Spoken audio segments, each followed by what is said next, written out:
पिता, पुत्र और पवित्र आत्मा के नाम पर आमीन। आप सबों को जय यीशु।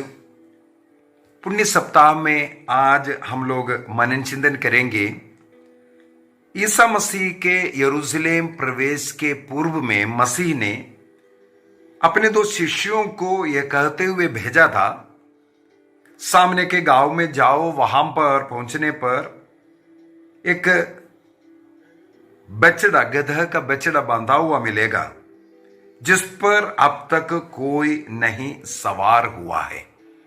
मार्कुस का सुसमाचार उसके अध्याय 11 वाक्य 1 से हम लोग इस विषय में पढ़ सकते हैं। Mark chapter 11 verse 1 onwards. और हम लोगों ने इससे पूर्व में इतवार के दिन, सोमवार के दिन, मंगलवार के दिन भी हम लोग इसके बारे में थोड़ा बहुत मनन चिंतन करते हुए आ रहा है। यहां पर जो वाक्य 2 में जो लिखा हुआ जो वाक्य पर मैं आज थोड़ा सा मनन चिंतन करना चाहूंगा। वहां पर प्रभु ईसा मसीह दो शिष्यों को भेजते हुए कहते हैं, सामने वाले जो गांव है उस गांव में एक गधा का बछड़ा बांधा हुआ मिलेगा जिस पर अब तक कोई नहीं सवार हुआ है। कोई भी व्यक्ति सवार नहीं हुआ, ऐसा एक बछड़े को बांधा हुआ मिलेगा। अगर कोई खोलते वक्त पूछेगा क्या कर रहे हो, तो कहना है प्रभु को इसकी जरूरत है, प्रभु को इसकी जरूरत है। इस पुण्य सप्ताह में मेरे मन में बार बार आने वाला एक बात है, प्रभु को एक गधा की बछड़े की जरूरत है जिस पर कोई सवार नहीं हुआ, जो पूर्ण रूप से अपने को समर्पित करने वाले जो गधा की बछड़े की जरूरत है। सबसे पहला जिस पर कोई सवार नहीं हुआ, हम लोगों को मालूम है लूकस के सुसमाचार उसके अध्याय 1 वाक्य 26 से आगे गब्रियल स्वर्गदूत माता मरियम के पास आकर के उनका अभिवादन किया और ईसा मसीह के लिए, उनके जन्म के लिए ईश्वर द्वारा वो चुनी है और उनकी अनुमति मांगते हैं। पहले तो पूछते हैं, डर गए क्योंकि एक स्वर्गदूत आकर के उनका अभिवादन कर रहा है। पवित्र बाइबल में कहीं भी हमें नहीं मिलता स्वर्गदूत किसी मनुष्य का अभिवादन करता हुआ। इससे पूर्व में सक्रियस पुरोहित था, उस पुरोहित के पास गया, उनका अभिवादन नहीं किया। लेकिन यहां एक साधारण कुंवारी एक स्त्री, उनके सामने स्वर्गदूत उनका अभिवादन करते हैं। इसके बाद स्वर्गदूत उनसे कहते हैं तुम पुत्र प्रसव करेगी, तो गर्भधारण करेगी, पुत्र प्रसव करेगी। इस पर वो और डर गया, कैसे संभव है, सवाल किया हो गया, ये कैसे संभव है, मैं पुरुष को तो नहीं जानता, मेरे जीवन भर मैं ईश्वर के लिए कन्या बनकर रहने का निर्णय किया है। कन्यात्व को भंग करना वो नहीं चाहते थे, अपने कन्यात्व को ईश्वर के लिए समर्पित कुंवारी स्त्री, अर्थात कोई उस पर सवार नहीं हुआ।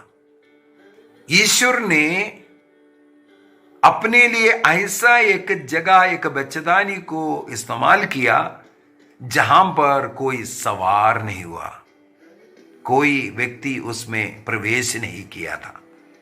ऐसा एक पवित्र स्थान को प्रभु ईसा मसीह के जन्म के लिए प्रभु ने चुना था।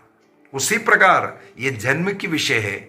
उनके मृत्यु के बाद उनका दफन विधि कैसे हुआ, वहां पर भी हम लोग यही तो पढ़ते हैं।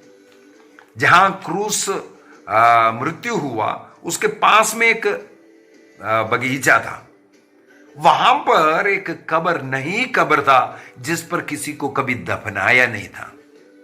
ईसा मसीह का मृत शरीर को दफनाने के लिए भी ऐसा ही एक कब्र को चुना गया जिस कब्र में कभी किसी को दफनाया नहीं। मसीह का राजकीय प्रवेश यरूशलेम में होने के लिए उनको बैठना था एक गधे के ऊपर। हम लोगों ने मनन चिंतन किया, गधे के ऊपर सवार राजा शांति का राजा कहता है, शांति लेकर के, शांति का दूध लेकर के आने वाला, जो योद्धा लड़ने के लिए जो शूरवीर के रूप में आता है, वो घोड़े के ऊपर लेके बैठ करके आता है। लेकिन ईसा मसीह एक गधे के बछड़े के ऊपर बैठ करके आया, क्योंकि वो विनम्रता को दिखाया और वो शांति का दूध लेकर के आ रहा है, इसको दिखाया। वो शांति दादा ईश्वर है, वो राजा शांति का राजा है। और वो सवार करने के लिए ऐसा एक बछड़े को इस्तेमाल किया जिसके ऊपर कोई उससे पहले बैठा नहीं है। वो कितना महान, कोई बैठा नहीं, कोई किसी ने उसका इस्तेमाल नहीं किया। ऐसा एक गर्भ चाहिए था इस प्रकार का, बस सवार होने के लिए एक बछड़ा, और उनका दफन विधि के कब्र हर जगह पर हम लोग ये देखते हैं, कोई उससे पहले उस जगह को इस्तेमाल नहीं किया। एक और वचन मुझे याद आ रहा है, वो यसेकिएल का ग्रंथ अध्याय 44 के अंदर मिलेगा। यसेकिएल का ग्रंथ उसके अध्याय 44 वाक्य 2 में हम लोग पढ़ सकते हैं। यसेकिएल चैप्टर 44 वर्स 2। यस, यहां पर हम लोग पढ़ते हैं, यह फाटक बंद रखा जाएगा, इसे खोला नहीं जाएगा, और इससे होकर कोई प्रवेश नहीं करेगा, क्योंकि इससे होकर इज़राइल के प्रभु ईश्वर ने प्रवेश किया, इसलिए बंद रखा जाएगा। ओह, कितना सुंदर! मंदिर के पूर्वी फाटक के विषय में यसेकिएल से कहते हैं, ये फाटक हमेशा हमेशा के लिए बंद रखा जाएगा, नहीं खोला जाएगा। इसे होकर के अन्य कोई व्यक्ति प्रवेश नहीं कर सकता, क्योंकि इस्राएल का प्रभु ईश्वर इसके द्वारा प्रवेश किया है। इस कारण ये बंद रखा जाएगा। इसका मतलब ईसा मसीह जिस गर्भ में आया था, जिस पर कोई इससे पहले नहीं रखा गया, नहीं आया था, नहीं निवास किया था, उस गर्भ को बंद रखा जाएगा। ईसा मसीह उसमें 9 महीने रखने के कारण, वो पवित्र करने के कारण, वो दूसरों के लिए नहीं खोला जाएगा। जिस गधा पर ईसा मसीह सवार हुए, उस गधा के ऊपर अब से कोई और नहीं सवार हो सकता। जिस कब्र में ईसा मसीह का मृत शरीर को रखा गया, तब से वो कब्र सील है। उस कब्र में दूसरे व्यक्ति को नहीं रखा जाएगा, क्योंकि विश्वमंडल के ईश्वर प्रभु ईश्वर उसमें प्रवेश किया है।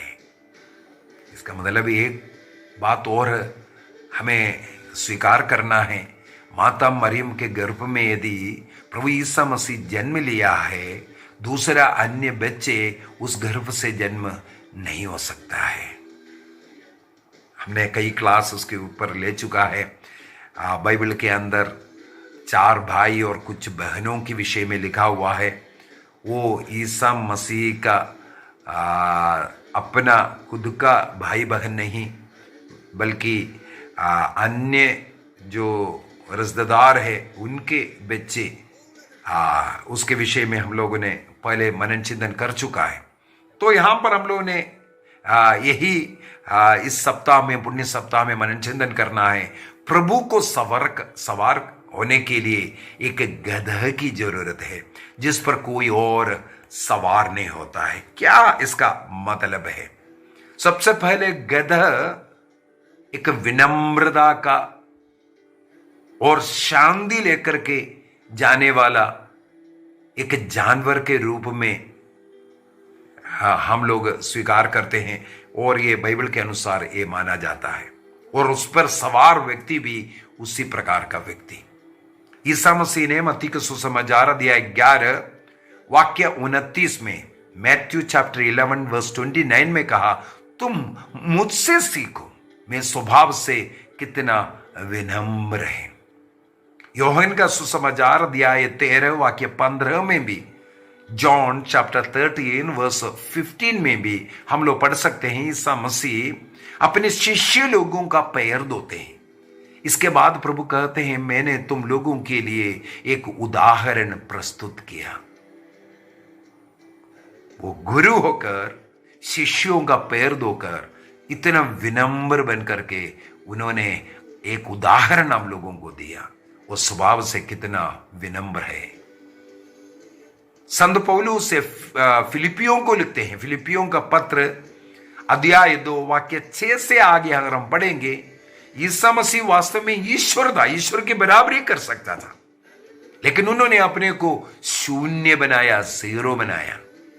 शून्य बना करके मृत्यु तक, हां क्रूस मृत्यु तक अपने को आज्ञाकारी पुत्र के रूप में शून्य बना करके रखा।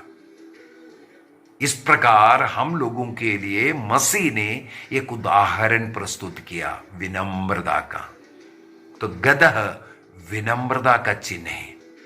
मसीह को सफर करने के लिए, सवार होने के लिए इस प्रकार का एक विनम्र गदह की जरूरत है। उन्हें घोड़े की जरूरत नहीं, क्योंकि वह शांति का दूध लेकर के जाने वाला, सबों के साथ मेल मिलाप, मित्रता, भाईचारा रखने वाला व्यक्ति है। उनको सवार होने के लिए गदह की जरूरत है। क्या आप गदह बनने के लिए तैयार है? इस होली वीक में, पवित्र सप्ताह में प्रभु कहते हैं, मुझे तेरी जरूरत है बेटा। क्या तुम अपने को गदह बनाने के लिए तैयार है? मुझे तेरी जरूरत है बेटा। क्या तुम सबों के साथ मेल मिलाप में रहने का लिए तैयार है? मुझे तेरी जरूरत है बेटा। क्या तुम मेरी सेवा करने के लिए मुझ जैसे बनने के लिए तैयार हैं? प्रभु आज हमसे यही आग्रह करते हैं, क्या हम तैयार है कि नहीं? प्रभु का दूध बनने के लिए, प्रभु का संदेश वाहक बनने के लिए क्या मैं आज तैयार हूं? एक क्रिस्तीय बनकर क्रिस्त जैसे नहीं दिखता है। मैंने एक क्लास मेरे विचार में पिछले सप्ताह ही लिया था, प्रभु का नाम को व्यर्थ में कैसे लेता है। बपतिस्मा लेकर ईसाई बनने के बाद हम लोग ईसा मसीह के जैसे नहीं रहते हैं, तो हम उनका नाम को वृथा लिया, व्यर्थ में लिया। हमारे कारण, हमारे गलत जीवनचर्या के कारण आज राष्ट्रों में मसीह का नाम का अपमान हो रहा है, निंदा हो रहा है। ईसा मसीह के कारण उनके नाम का निंदा नहीं हो रहा है। आज मसीह लोगों के कारण ईसा मसीह के नाम की निंदा हो रही है, क्योंकि हम एक मसीह को जानते हुए, मसीह का स्वभाव को जानते हुए उसके समान नहीं बनना चाहते हैं। हम अपनी इच्छा के अनुसार चल रहा है। लूकस के सुसमाचार उसके अध्याय 9 में, लूकस अध्याय 9 वाक्य 23, लुक चैप्टर 9 वर्स 23 एंड 24। इसके बाद ईसा ने सबों से कहा, जो मेरा अनुसरण करना चाहता है वह आत्मत्याग करे। सबसे पहला कार्य आत्मत्याग करना जरूरी है। यदि मैं एक ईसाई बन गया, क्रिश्चियन बन गया, मुझे आत्मत्याग करने की जरूरत है। मेरी इच्छा, मेरी मर्जी नहीं चलेगा। प्रभु की इच्छा क्या है, प्रभु को कौन सी बात प्रिय है, प्रभु ये इस बात पर खुश है कि नहीं, इसको हमें हर समय देखने की जरूरत है। एफेसियों का पत्र अध्याय 5 वाक्य 10 में संत पौलुस एफेसियों को लिखते हुए कहते हैं, आप ये पता लगाते रहे कि ईश्वर को, ईसा मसीह को कौन सी बातें प्रिय है। प्रभु को जो प्रिय कार्य हमें करना चाहिए। हमारा बातचीत प्रभु को प्रिय होना है। हमारा हरकत, हमारा देखने के ढंग, बोलने के ढंग, सुनने का ढंग सब कुछ मसीह के अनुरूप बनना जरूरी है। इसके लिए हमें आत्मत्याग करने की जरूरत है। माता मरियम ने कहा, यो लूकस के सुसमाचार अध्याय 1 वाक्य 38 में, देख मैं प्रभु की दासी हूं, मेरी इच्छा अभी नहीं कुछ। दासी बनने का मतलब है जो हमारा मालिक जो चाहता है उसी के अनुसार। संत पौलुस इसलिए तिमोथी को लिखते हुए कहते, एक बार नाम सेना में लिख दिया, इसके बाद सेना का नियम चलेगा। सेनाध्यक्ष जो चाहते हैं उसके अनुसार हमें चलना पड़ेगा। हम नाम लिखा चुका है एक मसीह बन करके। आत्मत्याग की जरूरत है, विनम्रता की जरूरत है। जहां घमंड या अहंकार है, उस गधा के ऊपर प्रभु सवार नहीं हो सकता, क्योंकि वो विनम्र है। गधा इसलिए विनम्र होना जरूरी है। उनको सवार होने के लिए ऐसा एक व्यक्ति की जरूरत है जो अपने को शून्य बनाएंगे, दूसरों के अधीन रहने के लिए, दूसरों का आदर सम्मान करने वाला, दूसरों को सुनने वाला। हमें ऐसा बनना है, कलीसिया के नियम में जुड़ करके रहने वाला, कलीसिया की इच्छा के अनुसार जीवन जीने वाला। अपनी मर्जी में जो चलता है उसे अहंकारी कहते हैं। हमें कलीसिया में जुड़ करके, मसीह ने एक कलीसिया बना करके दिया, उससे जुड़ना, उससे अधीन रहना, उसके अधिकारियों के अधीन रहना हमारे लिए बहुत ही जरूरी है।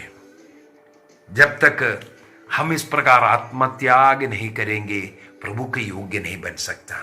कई लोग आत्मत्याग नहीं करते, इसका मतलब है अपना कुछ बुराइयों को त्यागना नहीं चाहते।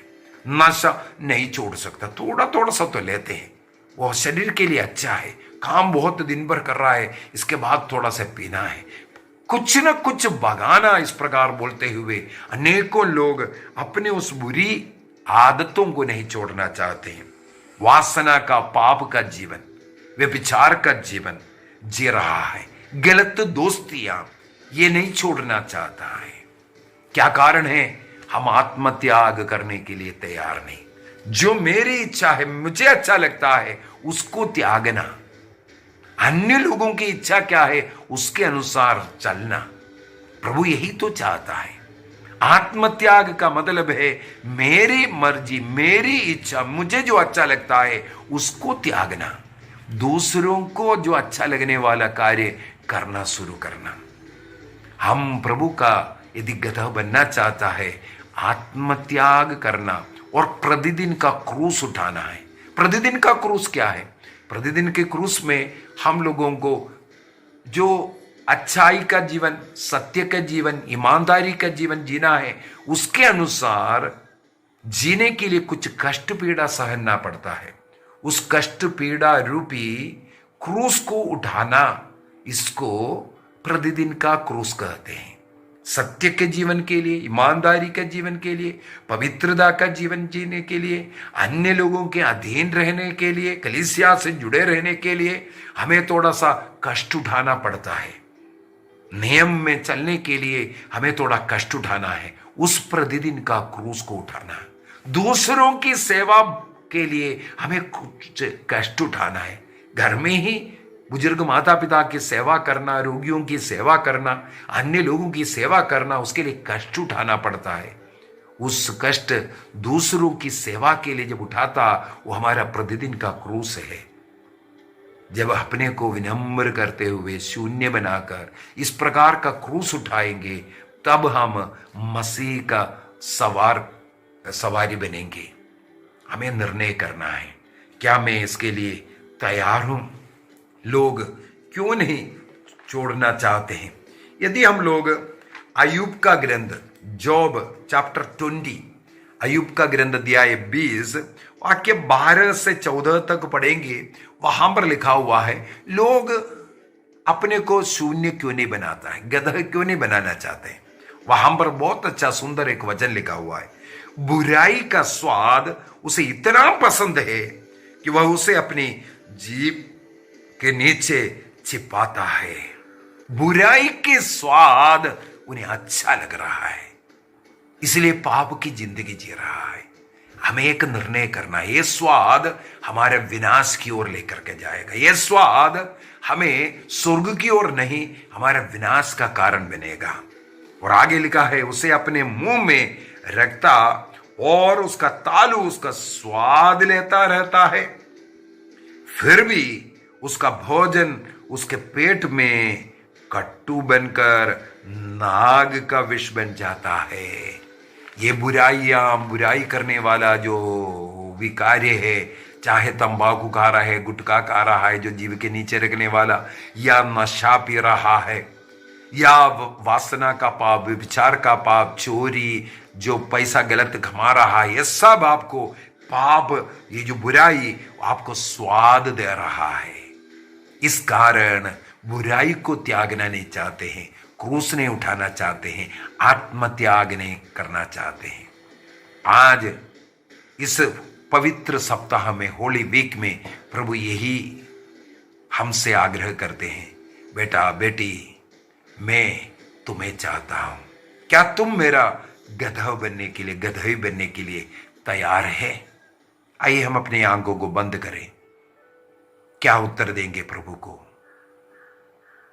इस पुण्य सप्ताह में प्रभु हमसे यही कहते हैं, मुझे एक बछड़े की जरूरत है।